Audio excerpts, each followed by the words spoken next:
Yeah, all went off well. We're kind of used to it at this stage. Back to the same hotel which we always come to in Cape Town. So yeah, it's probably a good time as well. It's a nice time to come away, bit of sun around the place. So yeah, it all went smoothly. We arrived here yesterday. Took it easy yesterday afternoon, evening, and then trained this morning. So which was good to get out there. They took their opportunities when they appeared, and we didn't. And it's something we spoke about. It caught us against Glasgow last year in the semi-final, same thing as well. And you're talking 3 or 4 meters. You're talking you've an awful lot to do to get in behind good defenses like that. And it's about the ability of really pulling the trigger and being calm. And I presented this morning to the players and was very honest and frank about it, of all the stuff they'd done well. Because I know from the outside, when you look at the performance and you look at the scoreline for the majority of the game, it looks different than actually what it was. But when you strip it back and you look at those occasions, you've got to be taking them at high level rugby. As I said, you did it. Unfortunately we came up short against Glasgow in the semi final, and against a team like Leinster, you just got to be taking them. Yeah, they've a home record. I think they haven't lost a game in 9 games at home. They've got quality around, obviously the park. I'd imagine they'll pick up maybe a couple of players this weekend as well. Internationals, I'm not sure exactly who's in and out.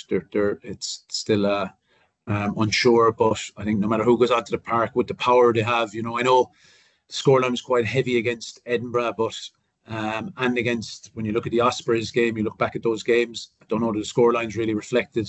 They had the opportunities they create, and they're probably a small bit like us at times, just close to the line, finishing off opportunities, So I don't look in too much to what has happened even over the last couple of weeks.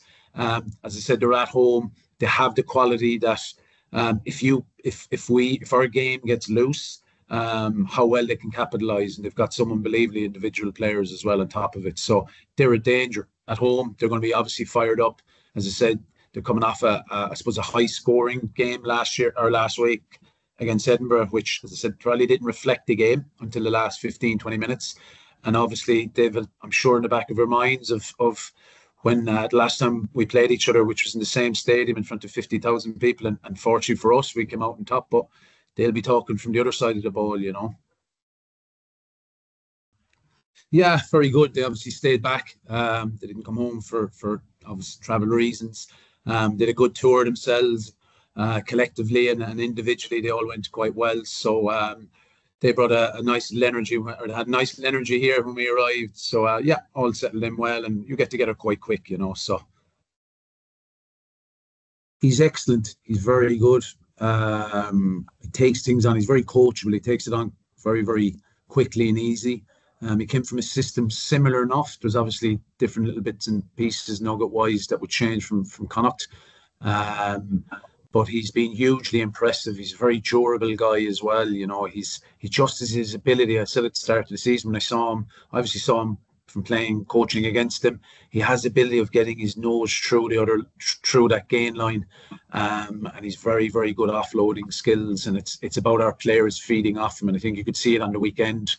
Alex Nankerville got on the end of one, and Craig Casey got on the end of another to put us into really good scoring positions through Tom's footwork and his ability just to get through those small spaces. He's actually, for his size, he's incredibly strong and powerful. Not saying that he's that small of a guy, but he punches way above his weight, I think. And he's been excellent for us. He's not a guy that screams and roars too loudly. He just gets on. The thing I love about him, he just gets on with his job, and does his basics really, really well. And he's been a great signing, which I knew from looking at him playing with Connacht. I was always admire from a distance, and thankfully he's with us in this club at the moment. Yeah, we talked about it during the week, how awesome of an experience it was going to be. I think especially there was a lot of lads with kind of J backgrounds and growing up and going to matches with your family. So it was strange playing a rugby match there, but at the same time, just seeing the 80-something thousand people that were there and the noise that was coming from it, it was an unbelievable experience, and proud to be part of that one. I think it's kind of it's a nice balance down here. You have plenty of time to switch off, and we have the sea beside us here, so you can get your recovery in. But when we're on, we're on. So I think it's, especially last year now, it's just finding that balance when we're enjoy our time off, but when it comes to training, or comes to matches or meetings, we switch right back down to that mindset. Look, we're under no illusions. They've played their first few games away in Europe. So anytime you come down to South Africa, you're expecting a massive battle up front, and they have a lot of speed on the edges as well. So we're just expecting a massive battle for them. It's their first home game of the season. So they're obviously going to be trying to get us. So I think we're just expecting a big physical, fast battle.